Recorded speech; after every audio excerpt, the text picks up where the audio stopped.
अस्सलाम वालेकुम दोस्तों, मैं हूं सैयद ज़ीशान और आप देख रहे हैं ZGTV चैनल। दोस्तों आज हम आपको बताने वाले हैं दुनिया के 7वें बड़े बर्रे आज़म एंटार्क्टिका के बारे में कुछ दिलचस्प मालूमात। जो हकाइक आपको मैं आज बताऊंगा वो काफ़ी दिलचस्प हैं, लेकिन उससे पहले जो लोग मेरे चैनल पर नए आए वो मेरे चैनल को सब्सक्राइब कर दीजिए और बेल आइकॉन पर क्लिक कर दीजिए ताकि आपको हमारी नए आने वाली वीडियोज़ के नोटिफिकेशन मिलते रहें। तो चलिए दोस्तों चलते हैं वीडियो की जानिब।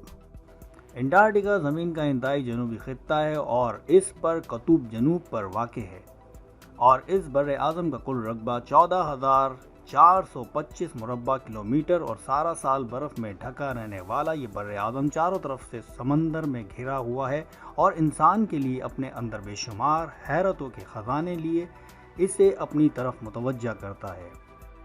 दोस्तों आज की इस वीडियो में एंटार्क्टिका के 10 ऐसे हकाइक शामिल किए जा रहे हैं जो आपको हैरत में डाल देंगे और वहीं आपकी मालूमात में इजाफे का बाइस भी बनेंगे।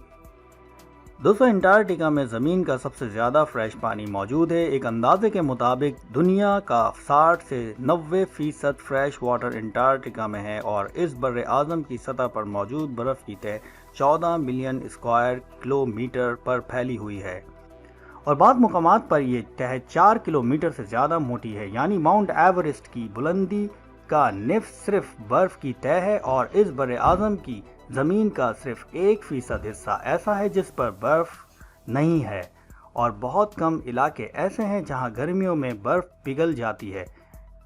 दोस्तों एंटार्क्टिका एक सहरा है। आप सोचेंगे कि इतना पानी और फ्रीज़र जैसा दर्जा हरारत रखने के बावजूद ये सहरा कैसे हो सकता है। हम जब सहरा के मुतालिक सोचते हैं तो हम ख्याल करते हैं कि सहरा में रेत होती है और बहुत ज़्यादा गर्मी होती है, मगर ये बात टेक्निकली ठीक नहीं है क्योंकि ज़रूरी नहीं है कि सहरा में रेत हो, गर्मी हो। ज़मीन के वो इलाके जहाँ बहुत कम बारिश हो या बिल्कुल बारिश ना हो उन्हें भी सहरा कहा जाता है और एंटार्क्टिका में मौजूदा बर्फ़ की तह को इतना मोटा होने में 45 मिलियन साल लगे और ये इतनी मोटी इसलिए हो पाई क्योंकि एंटार्क्टिका में इंतहाई कम बारिश होती है और पिछले 30 साल में इस बड़े आज़म के साउथ पोल पर सिर्फ 1 सेंटीमीटर बारिश रिकॉर्ड की गई। दोस्तों ये बड़े आज़म कभी गर्म मरतूब इलाका था। बड़े आज़म एंटार्क्टिका में ज़मीन का सख्तरीन दर्जा हरारत -93.2 डिग्री रिकॉर्ड किया गया और इस इलाके को गर्म मतरूब समझना अकल के बिल्कुल मनफी है, मगर साइंसदानों का कहना है कि ये खित्ता आज से 40 से 50 मिलियन साल पहले हरा भरा जंगल था जहां दर्जा हरारत 17 डिग्री तक चला जाता था और इस इलाके में डायनासोर का बसेरा था। इस खित्ते पर कोई टाइम जोन नहीं है।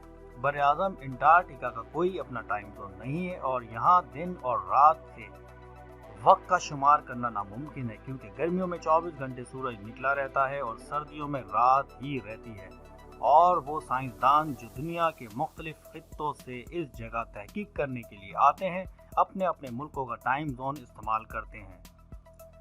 इस बर्रे आज़म में जिंदा आतिशफिशा पहाड़ हैं। एंटार्क्टिका में बहुत से आतिशफिशा पहाड़ हैं और 2 तो इनमें से जिंदा हैं यानी लावा उगलते हैं।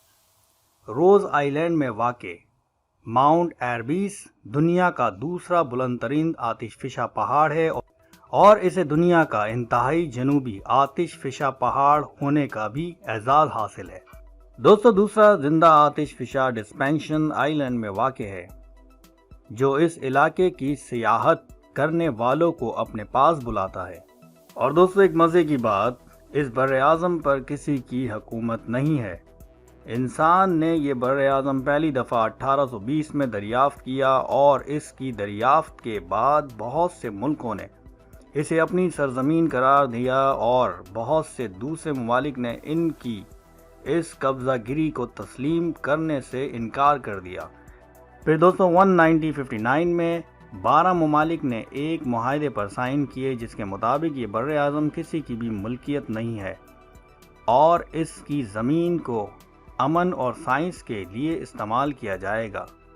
तब से अब तक 41 मुल्क इस मुआहदे पर साइन कर चुके हैं और इस खित्ते का कोई भी फैसला आपस में सलाह मशवरे के बगैर नहीं किया जाता। इस खित्ते में मछली वगैरह पकड़ने की इंतहाई सख्त कानून है और इस खित्ते की معدنیات کے حصول کے لیے کھدائی ممنوع ہے۔ اس بر اعظم میں ہر وقت خشک اور تیز ہوائیں چلتی ہیں اور بعض دفعہ یہ تیز ہوا اس خطے کے کئی علاقوں میں 320 کلومیٹر کی رفتار تک چلی جاتی ہیں۔ دوستو، اس بر اعظم میں 9000 فٹ تک کی بلندی کے پہاڑ ہیں جو تقریباً 1200 کلومیٹر پر پھیلے ہوئے ہیں، اور یہ پہاڑ صدیوں سے برف کی تہہ کے نیچے دبے ہوئے ہیں۔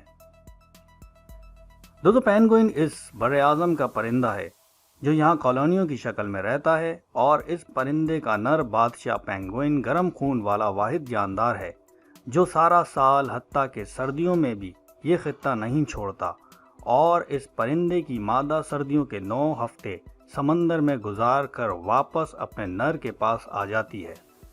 دوستو، 1911 میں اس بر اعظم پر ایک حیرت انگیز واقعہ نوٹ کیا گیا جب اس خطے کی مشرقی حصے میں گلیشیئرز پر سرخ پانی ابلتا نظر آیا، اور ایک عرصے تک کوئی نہیں جانتا تھا کہ یہ پانی کیسے سرخ ہوا۔